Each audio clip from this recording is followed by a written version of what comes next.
মই ছুইডেনৰ অৰেব্ৰ ইউনিভাৰ্চিটিৰ পৰা ডিপাৰ্টমেণ্ট অফ বায়'লজি দুবছৰীয়া গৱেষণা কাৰ্য যি কৰিলোঁ সেইটোকে প্ৰতিনিধিত্ব কৰিবলৈ ছুইডেনৰ অৰেব্ৰ ইউনিভাৰ্চিটিৰ ফালৰ পৰা মোক নিমন্ত্ৰণ জনোৱা হৈছে, মানে জাপানলৈ পঠিওৱা হৈছে।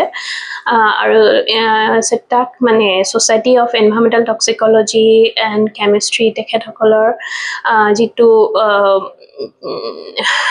দ্য আমব্ৰেলা অৰ্গেনাইজেশ্যন ইজ চেটাক, তো চেটাকৰ লগতে national institute of environmental studies Japan, সেয়া হৈছে চেয়াৰ।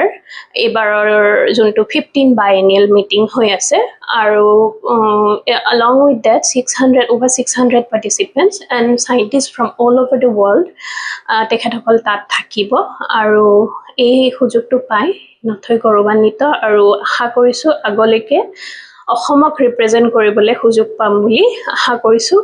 আৰু এটা কথা মই ক'ব বিচাৰোঁ, ইয়াৰ লগতে আমি বিদেশৰ পৰা অসমলৈ ঘূৰি আহিলোঁ, মানে অসমখনক কিবা এটা মানে দিম বুলি, মানে to serve the state of Assam, my মাডাৰলেণ্ড।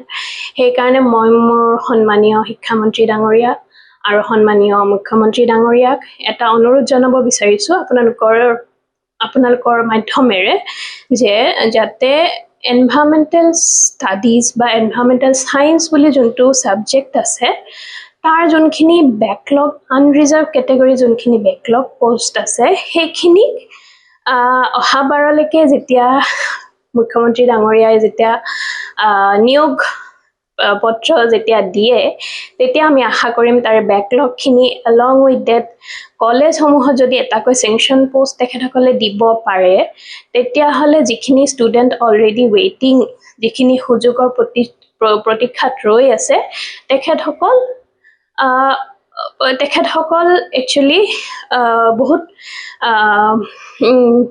they will be grateful to serve the state of Assam. আৰু আমাকো এটা সুযোগ দিয়ক, মুখ্যমন্ত্ৰী ডাঙৰীয়ালে মই ৰিকুৱেষ্ট কৰিলোঁ।